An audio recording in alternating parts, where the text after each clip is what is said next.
अगर कोई व्यक्ति आपका बुरा करता है तो वो उसका कर्म है, लेकिन अगर आप उसके साथ में वापस बुरा नहीं करते हैं तो वो आपका धर्म है। ये बात हमने अपने बचपन में ही सीख ली थी।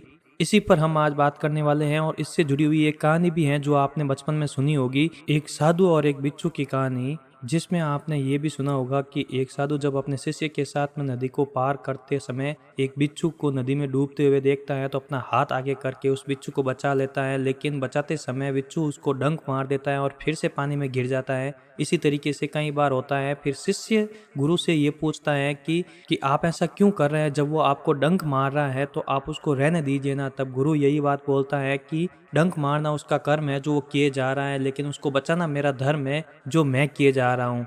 इसी कहानी के आधार पर मैं आपको बस यही बताना चाहूँगा कि इस चीज़ का एक और नज़रिया भी हो सकता है। हमने जो सीखा है वो ज़रूरी नहीं है कि वो आपके लाइफ टाइम तक वही चीज़ काम आए, क्योंकि समय के साथ में चीज़ों का बदलाव होना भी ज़रूरी है। हमें चीज़ों को कई बार उससे हट के सोचना पड़ता है, उससे हट के देखना पड़ता है। अगर आप अच्छे हैं, अच्छे बन के रहना चाहते हैं तो ठीक है, आप अच्छे बन के रह सकते हैं, लेकिन आपको चाहिए कि आप अच्छे होने के साथ-साथ में अपना खुद का भी ध्यान रखें। अगर कोई व्यक्ति आपका बुरा करना चाहे या बुरा करता है और आप अपने धर्म के लिए उसे बार-बार माफ़ कर देते हैं, तो वो भी आपकी ही गलती मानी जाती है। क्योंकि साधु ने जैसे बार-बार अपना धर्म का बोल के उस बिच्छू को बचाने के लिए अपना हाथ कटवाया, वो एक स्टिक यानी कि एक लकड़ी या किसी पत्ते या किसी भी चीज़ को वहाँ से उठा के उस बिच्छू को बाहर निकाल सकते थे। उनको अपना हाथ डालने की ज़रूरत नहीं थी।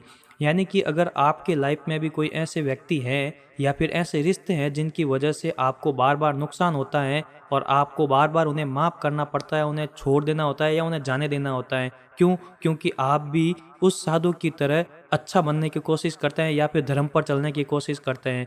तो आपको चाहिए क्या? उससे हट के सोचना।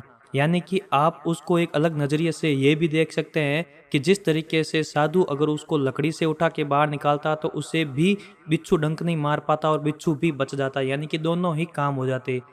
तो ऐसे ही आप अपने रिश्तेदारों से या अपनों से कैसे बच सकते हैं, उसके लिए आपको सेकंड वे सोचना होगा। आपके पास में दूसरा रास्ता भी होगा जहाँ पर आप अपना खुद का नुकसान करवाए बिना भी उसे बचा सकते हैं, क्योंकि आप उसे बचाना अपना धर्म समझते हैं। लेकिन उसके लिए ज़रूरी नहीं है कि आप अपना अहित करवाते रहें। ये थी हमारी आज की कहानी, जिसमें हम आपको ये बताना चाहते हैं कि जो हम बचपन से सीखते हुए आ रहे हैं या जो हम देखते हुए आ रहे हैं, जिस हिसाब से हमने बचपन में अपने स्कूल्स में अपने बड़ों से जो सीख प्राप्त की है, ज़रूरी नहीं है कि वो आपके लिए भी काम आए। यानी कि हम ये कह सकते हैं कि जहाँ बचपन में हमने ये सुना था कि हमारे टीचर पैदल चल के 10-10 किलोमीटर तक अपनी शिक्षा पूरी करने के लिए जाते थे, लेकिन आज के टाइम में घर के आगे से आपको बस लेने के लिए आते हैं और वापस घर के आगे उतारती है। यानी कि आपको वहाँ पर बिल्कुल मेहनत नहीं करनी पड़ती है। क्यों? क्योंकि अभी समय बदल गया है। समय के अनुसार आपकी विचारधाराएँ और उनकी सीख भी बदलनी चाहिए। यानी कि हम उसी सीख को लेकर नहीं चल सकते जो पुराने समय में थी, क्योंकि पुराने समय के लोग अलग थे, उनके कारनामे अलग थे और उनके नीचे गिर के काम करने का तरीका भी अलग था। वो अगर किसी का बुरा करते तो उसकी भी उनके पास में एक हद होती थी, वो एक हद तक ही किसी का बुरा करते थे। लेकिन आज के समय में अगर हम बात करें तो यहाँ पर लोग अपनी हद से कहीं ज़्यादा नीचे गिर के काम करते हैं, कभी किसी के बारे में नहीं सोचते।